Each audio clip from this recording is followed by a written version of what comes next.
नमस्कार, मैं हूं श्वेता सिंह और आप देख रहे हैं आज तक। जब ऐसा लगने लगा था कि आतंक कश्मीर घाटी से खत्म हो रहा है, तो आतंकवादियों ने अपना पता बदल दिया।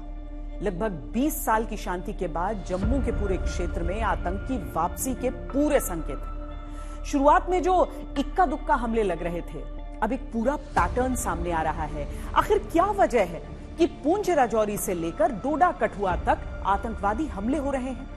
सैनिकों से लेकर तीर्थ यात्रियों, नागरिकों तक को निशाना बनाया जा रहा है। और क्या तरीका है ऐसे हमलों पर अंकुश का? क्या तरीका है आतंक को फुल एंड फाइनल खत्म करने का?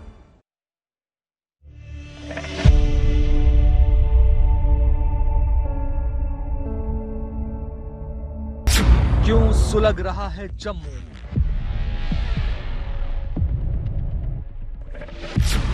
क्यों आतंकवादियों के निशाने पर है जम्मू?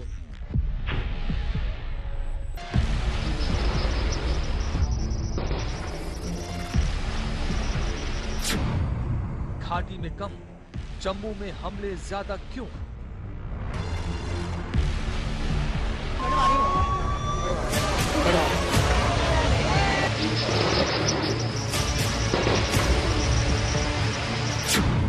क्या जम्मू की सुरक्षा में कोई चूक हो रही?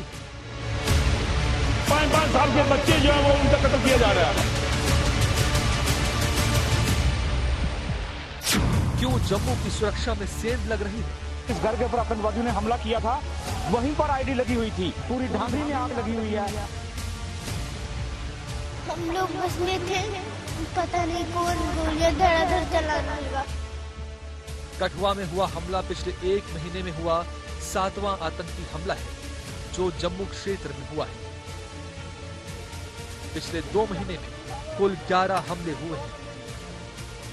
साल 2023 में जम्मू रीजन में कुल 43 आतंकी हमले हुए हैं। अब कश्मीर में आतंकी वारदातों में कमी आई है। अब कश्मीर में पत्थरबाजी की घटनाएं नहीं देखने को मिलती।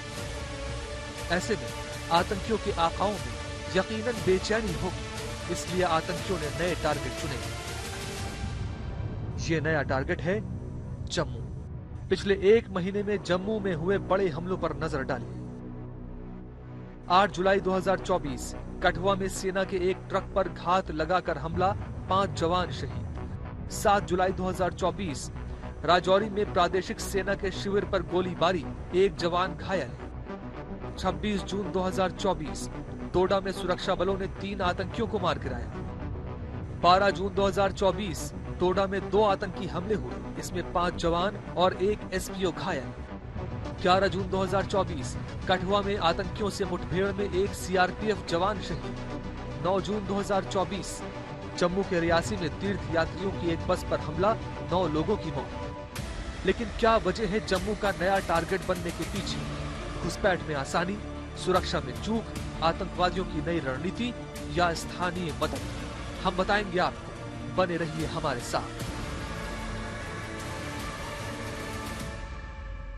पिछले केवल 3 साल की आतंकी घटनाओं को देखें तो पीर पंजाल के दक्षिण में यानी जम्मू संभाग में ही 43 से अधिक सैनिकों का बलिदान हमें देखना पड़ा है।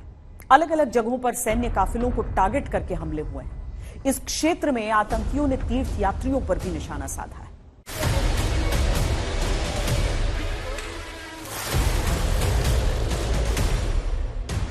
पिछले 2-3 वर्षों से एक पैटर्न दिख रहा है। जब से अनुच्छेद 370 और 35 से हटा है, तब से लगातार पाकिस्तान और आतंकवादियों ने रणनीति में बदलाव लाया है और कहीं ना कहीं अब वो जो जम्मू संभाग के पहाड़ी क्षेत्र हैं उस पर अपना जो है फोकस कर रहे हैं। अमरनाथ यात्रियों पर हमला। जैसे ही ये बस यहाँ पर पहुंची तो आतंकियों ने इस बस पर गोलियां बरसा दी। पुलिस चौकियों पर हमला।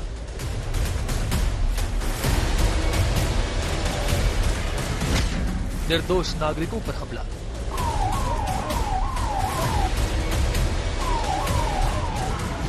सेना के जवानों पर हमला।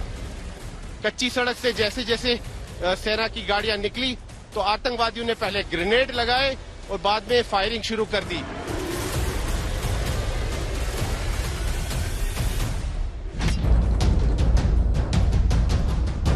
सिर्फ 1 महीने में 8 आतंकी हमलों ने जम्मू को थर्रा दिया है। सुरक्षा बल हो या निर्दोष नागरिक, सब आतंकियों के निशाने पर हैं। जिस जम्मू संभाग से 20 साल पहले आतंकवाद को उखाड़ फेंका गया था, वो जम्मू आतंकवादियों के हमलों की सीरीज से दहल रहा है। 3 साल में जम्मू संभाग के अंदर 43 जवानों का सर्वोच्च बलिदान हो चुका है। हम लोग बस में थे, पता नहीं कौन गोलियां धड़ाधड़ चलाने लगा। एट ए टाइम फायर हुआ, छोटा फिर बड़ा हो गया।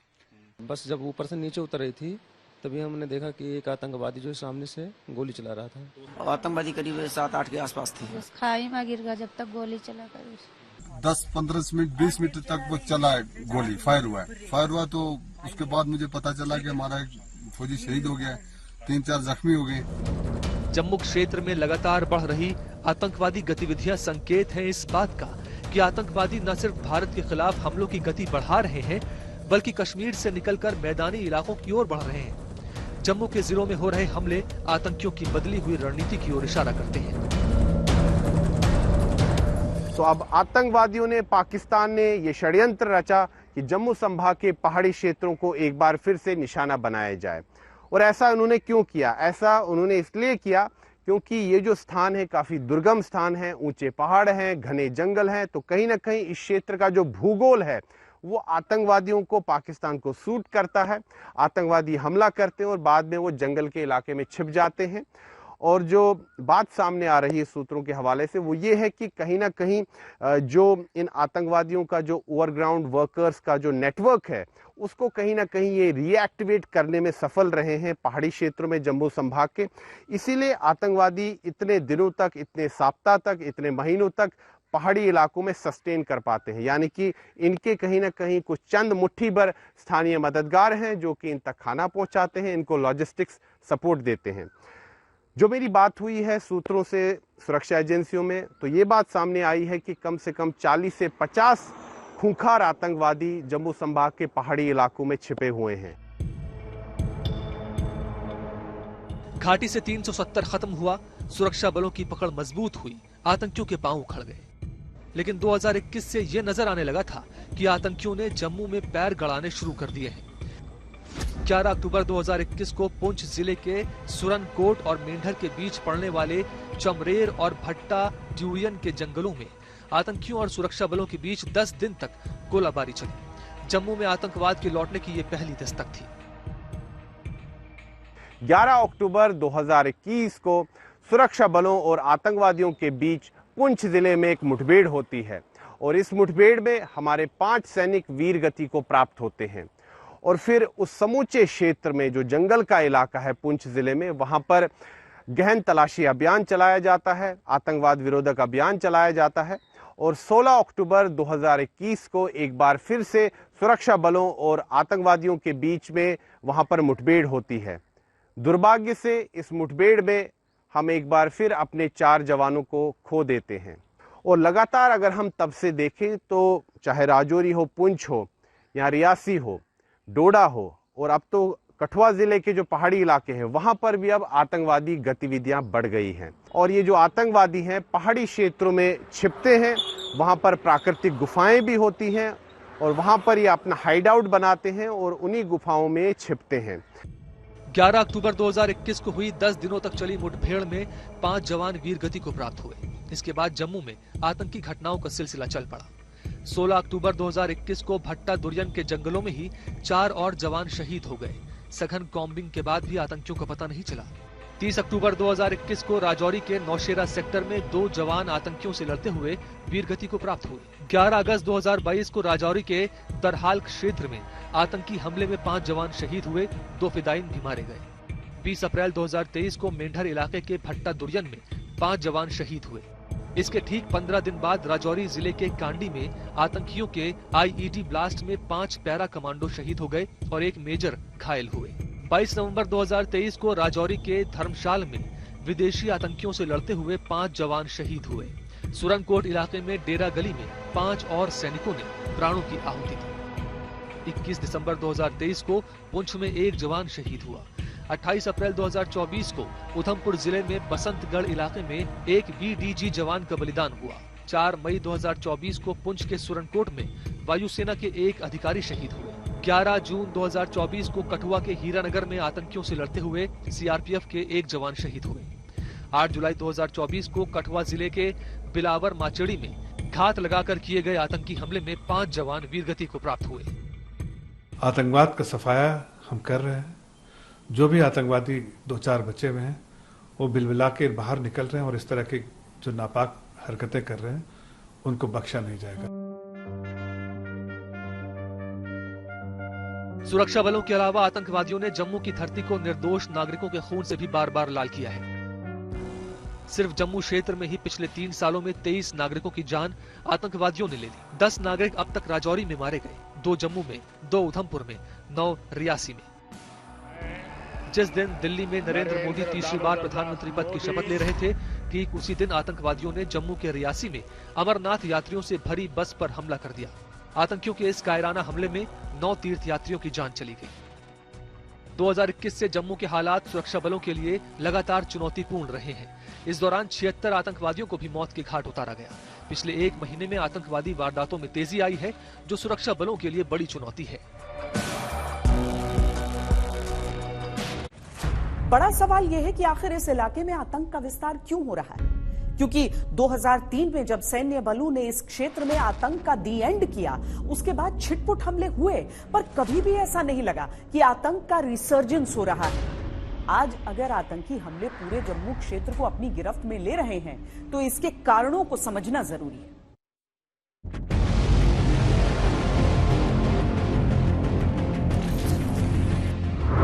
नाम हाकिम दीन, उम्र 45 वर्ष, निवासी रियासी जम्मू। आरोप आतंकवादियों की मदद।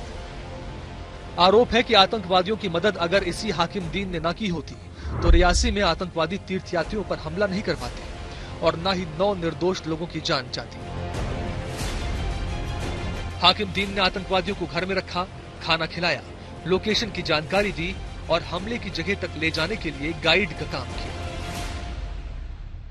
एक आतंकवादी सहयोगी जिसका नाम हाकिम दीन मक्खन के बेटे, उम्र 45 साल, बंदराही के रहने वाले, जो कि जिला राजौरी में पड़ता है, उनको जम्मू कश्मीर पुलिस ने डिस्ट्रिक्ट रियासी में गिरफ्तार किया है।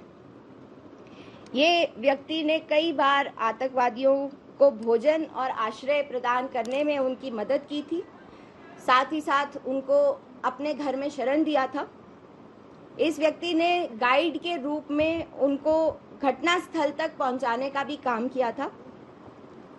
ये एक मिलिटेंट एसोसिएट है जिसने इस हमले को अंजाम देने के लिए एक मुख्य भूमिका निभाई थी। हाकिम दीन जैसे लोगों को ओवरग्राउंड वर्कर्स कहा जाता है, यानी वो स्थानीय नागरिक जो आतंकवादियों की मदद करते हैं, खुद हथियार नहीं चलाते, लेकिन रेकी करने से लेकर आतंकवादियों को जानकारियां देना, घरों में छुपाना, खिलाना पिलाना और लोकेशंस तक पहुंचाने का काम करते हैं। ऐसे लोग आम नागरिक दिखते हैं, सरकारी नौकरियों से लेकर सुरक्षा बलों के बीच तक अपनी पहुंच रखते हैं। ओवरग्राउंड वर्कर और जो स्लीपर सेल हैं, ये जो हैं ये आतंकवादी को हेल्प करते हैं। जैसे कि मछली बिना पानी के नहीं रह सकते, तो आतंकवादी जो हैं वो नहीं रह सकते, किसी एरिया में ऑपरेट नहीं कर सकते जब तक इनको OGW और स्लीपर की मदद ना मिले। और अब ये OGW और स्लीपर सेल हैं, उनका नेटवर्क बहुत एक्टिव हो गया है, स्पेशली साउथ ऑफ पीर पंजाब। उनको बेसिकली वो इंफॉर्मेशन भी देते हैं, रियल टाइम इंटेलिजेंस भी देते हैं, लॉजिस्टिक सपोर्ट भी देते हैं आतंकवादियों को। अभी कुछ दिन पहले कुलगाम के एक घर में भी जब सुरक्षा बलों ने जांच की तो घर की दीवार के अंदर से एक दरवाजा मिला जो आतंकवादियों को छुपाने वाले बंकर में खुलता था। सुरक्षा बलों को मिली जानकारी के अनुसार जैश गुट जम्मू में OGW प्लान के तहत काम कर रहा है, यानी स्थानीय नागरिकों की मदद से सुरक्षा बलों पर सरप्राइज अटैक। जानकारी के अनुसार जैश ने सुरक्षा बलों के मूवमेंट की जानकारी, हथियार और बाकी लॉजिस्टिक सपोर्ट के लिए मुखबिरों और OGWs को बड़ी संख्या में एक्टिव किया था। गाइड जो हैं वो दिखा रहे हैं जगह जम्मू प्रोविंस की, क्योंकि जम्मू प्रोविंस का उनको टेरेन पूरा पता नहीं, तो वो उनको दिखा रहे हैं। और जैसे वो पीछे राजौरी वाले इंसिडेंट्स में भी वो हाकिम दीन पकड़ा गया, रियासी वाले इंसिडेंट्स में हाकिम दीन पकड़ा गया, ऐसे ही कुछ ऐसे गाइड्स हैं जो देशद्रोही हैं, जो इनके लिए पैसे के लिए काम कर रहे हैं और जो ISI के कहने पे चल रहे हैं। तो पुलिस जो है लगी हुई है, उसके अंदर CID वेरिफिकेशन का सारे सबकी कर रही है और जल्द ही ये जो ओवरग्राउंड अंडरग्राउंड वर्कर्स जिनका नेक्सस है यहाँ पे ये जम्मू प्रोविंस के अंदर, चाहे वो कठुआ है, राजौरी है, पुंछ है, वो भी आप देखेंगे जल्द ही उनको अनकवर करके उनको धरपकड़ कर लेंगे। 2019 में एक रिपोर्ट आई थी जिसमें कहा गया था हंदवाड़ा में 32 आतंकवादियों की मदद करने के लिए 496 ओवरग्राउंड वर्कर्स थे। इसी तरह कुपवाड़ा में 32, बारामूला में 26, रियासी में 182, डोडा में 74, कठुआ में 135, किश्तवाड़ में 135 और राजौरी पुंछ में इनकी संख्या 80 बताई गई। सोचने वाली बात यह है कि कुछ आतंकवादियों की मदद के लिए अगर इतनी बड़ी संख्या में स्थानीय लोग शामिल हैं, तो सुरक्षा बलों के लिए कार्रवाई कितनी मुश्किल है।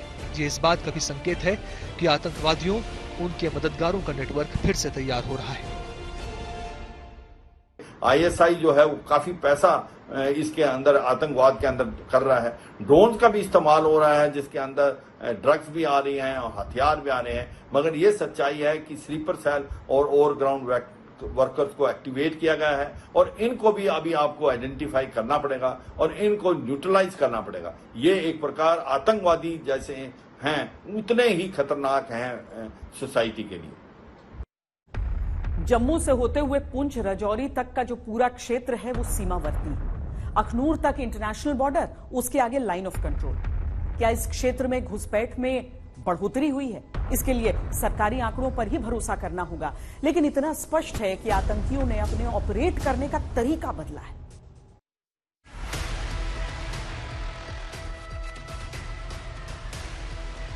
जम्मू अब पाकिस्तान के लिए नया कश्मीर है। एक महीने के भीतर जम्मू क्षेत्र में 6 बड़े आतंकी हमलों ने एजेंसियों को हाई अलर्ट मोड पर ला दिया है। लेकिन सवाल बड़ा है कि जांच एजेंसियां हमलों से पहले आतंकियों के प्लान को इंटरसेप्ट क्यों नहीं कर पा रही? इसका जवाब है हाइब्रिड कम्युनिकेशन सिस्टम का इस्तेमाल। आतंकी पाकिस्तान में बैठे अपने आकाओं के संपर्क में रहने के लिए हाइब्रिड अल्ट्रासेट सिस्टम का इस्तेमाल कर रहे हैं। सेना को सर्च ऑपरेशन के दौरान ऐसे अल्ट्रासेट सिस्टम मिले हैं।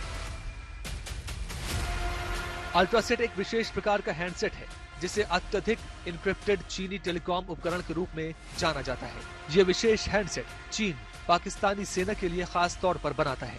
इन हैंडसेट से कंप्रेस डेटा को पाकिस्तान में एक सेंट्रल सर्वर तक पहुंचने के लिए चीनी सैटेलाइट्स की मदद ली जाती है। इसके बाद ये सर्वर मैसेज को उनके निर्देश दिए हुए प्राप्तकर्ताओं को भेजता है। अल्ट्रासेट हैंडसेट सामान्य सेल फोन सिग्नल्स को विशेष रेडियो उपकरणों के साथ जोड़ता है। ये उपकरण संदेश भेजने और प्राप्त करने के लिए रेडियो तरंगों का उपयोग करते हैं जो पारंपरिक मोबाइल से अलग होते हैं।